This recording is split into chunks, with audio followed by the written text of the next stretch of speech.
اعوذ باللہ من الشیطان الرجیم بسم اللہ الرحمن الرحیم السلام علیکم ورحمۃ اللہ وبرکاتہ۔ ناظرین، اسی طرح سورہ احزاب آیت نمبر 30 میں اللہ سبحانہ تعالیٰ کہتے ہیں، اے نبی کی بیوی، تم لوگ میں اگر کوئی غلط کام میں شامل ہو جاتے ہیں تو میں تمہیں دوگنا سزا دوں گا۔ یعنی نبی کی بیوی اگر کوئی غلط کام کرتے ہیں، غلط کام میں شامل ہو جاتے ہیں تو میں تمہیں دوگنا یعنی ڈبل سزا دوں گا۔ اسی طرح سورہ احزاب آیت نمبر 32 میں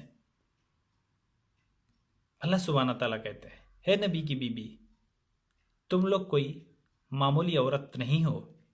اگر تم لوگ اللہ سے ڈرتے ہو، پھر غیر مرد کے ساتھ جب بھی بات کرتے ہو تو نرمی سے بات مت کرنا، سخت الفاظ میں بات کرنا، کیونکہ صحیح بخاری کا ایک حدیث ہے، میں آپ کو سناتا ہوں۔ رسول اللہ صلی اللہ علیہ وسلم مسجد نبوی میں اعتکاف پہ بیٹھے ہیں۔ اسی وقت آپ سے ملنے آپ کی بیوی صفیہ رضی اللہ تعالیٰ عنہ آئی، اور جب وہ مل کے بات کر کے واپس جا رہی تھی، اسی وقت دو انصار صحابی اور راستہ سے گزر رہے تھے۔ جیسے ان لوگوں نے دیکھا رسول اللہ صلی اللہ علیہ وسلم کسی عورت کے ساتھ بات کر رہے ہیں، تو کہیں ہمارا بے ادبی نہ ہو، تو تورنت وہ جلدی سے بھاگ رہے تھے۔ پھر رسول اللہ صلی اللہ علیہ وسلم نے ان دونوں صحابی کو بلائے اور بتایا، کیا تم جانتے ہو یہ کون تھی؟ یہ میری بیوی صفیہ رضی اللہ تعالیٰ عنہ تھی۔ اب یہ نہ سمجھو کہ محمد صلی اللہ علیہ وسلم کسی غیر عورت سے بات کر رہا ہے۔ تو صحابی نے بتایا، سبحان اللہ یا رسول اللہ صلی اللہ علیہ وسلم، کیا ہم اب پر شک کریں گے؟ تو رسول صلی اللہ علیہ وسلم نے بتایا، شیاطین انسان کے رگوں میں خون کی طرح دوڑتا ہے، وہ آپ کا دلوں میں وسوسہ ڈال سکتا ہے۔ تو آج کی تاریخ میں اگر کوئی فیس بک میں یا واٹس ایپ میں کسی خاتون کا، ہماری ماں بہن کا تصویر ڈالتے ہیں، تو میں آپ کے سامنے قرآن اور حدیث کا حوالہ دے دیا، قرآن حدیث کا حوالہ رکھ دیا۔ اب آپ کی مرضی ہے، آپ کو کیا کرنا ہے، کیونکہ ہر انسان کو قیامت کے دن آپ کا فیملی کے بارے میں،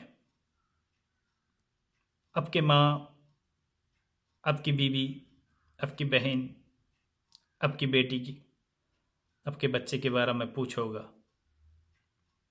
کہ آپ نے اسے اللہ کی دعوت پہنچایا یا نہیں، اسلام کا ہر طور طریقہ آپ نے سکھایا یا نہیں۔ ہر انسان کو اپنا فیملی کے بارے میں پوچھو گا، ہر بادشاہ کو، ہر راجا کو پوچھو گا وہ اپنے پرجا کے ساتھ صحیح برتاؤ کیا یا نہیں۔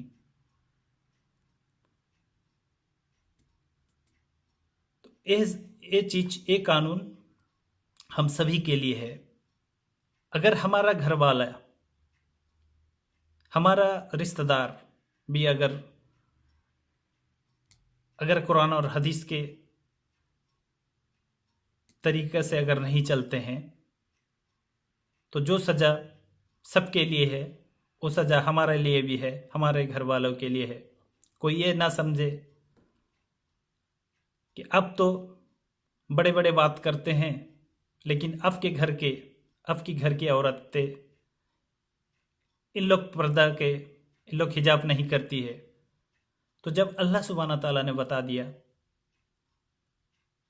سب کے لیے ہے، چاہے وہ جب اللہ سبحانہ تعالیٰ نبی کی بیوی کے لیے بتایا تو اسی قرآن کریم پہ ہمارا ایمان ہے.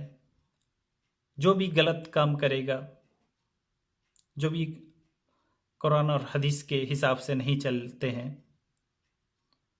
تو اس کو قیامت کے دن نقصان اٹھانا پڑے گا. کیونکہ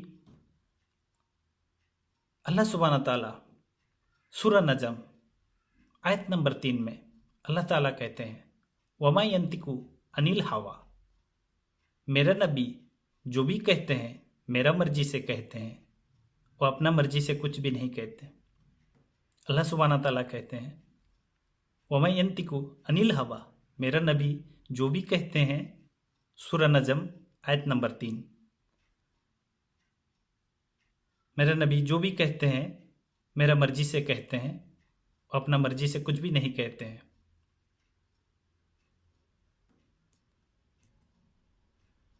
پوری دنیا میں آدم علیہ السلام سے لے کر ان کے آخری بیٹا تک اللہ سبحانہ تعالیٰ نے قرآن کریم میں کسی کا گارنٹی نہیں دیا. صرف اللہ سبحانہ تعالیٰ نے ہمارے نبی محمد صلی اللہ علیہ وسلم کے بارے میں بتایا میرا نبی جو بھی کہتے ہیں میرا مرضی سے کہتے ہیں. یعنی رسول اللہ صلی اللہ علیہ وسلم جو بھی کہتے ہیں اللہ کی مرضی سے کہتے ہیں، خود کا مرضی سے نہیں کہتے ہیں.